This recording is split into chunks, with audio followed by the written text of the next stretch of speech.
A mom who's barely present is rough, but what about a mom who's hyper-present and hyper-controlling? Our number 2 shows us the dark side of smother love, wiping off her sweet grin to reveal the sneering villain underneath. At number 2 is the two-faced tyrant who uses motherhood as a weapon of corporate greed and control, Mom for Futurama.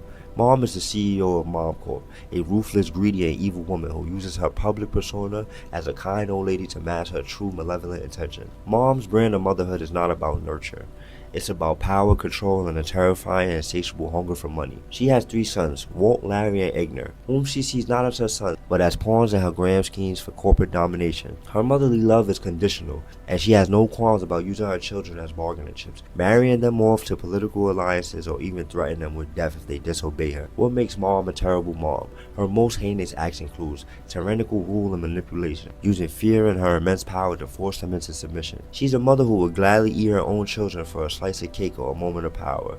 Masterful manipulation. She uses her public persona as a kind old lady to mask her true malevolent intentions. She is a master manipulator who uses her children to do her bidding. She is a mother who is physically and emotionally abuses her children. This woman is a monster, but can you believe there is someone even worse? A mother whose love is so dark, so monstrous, and so otherworldly that she will rather eat her own children's soul than let them be free. And finally, for our number 1, we have the single most vile and universally despised mother in cartoon history, a mother whose cruelty is so grounded in realism, so profoundly soul-crushing that it leaves a more lasting impression than any literal monster.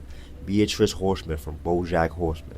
Beatrice is a failed socialite and a bitter, emotionally distant woman who saw her son not as a child to be loved, but as a rival, an obstacle, and a constant reminder of her own unfulfilled desires. Her brand of evil isn't fireballs or a fishbowl. It's the quiet, relentless, and suffocating weight of emotional abuse and neglect. What makes Beatrice a terrible mother? Her most haunting acts include constant emotional abuse and belittling. She frequently shames and berates BoJack, criticizing him for being too much like his father and for not being the ideal son she imagined. She never offered love and encouragement, only criticism, which fundamentally shaped BoJack's self-loathing personality. Extreme hypocrisy and neglect. She saw her family as a burden, a thing she was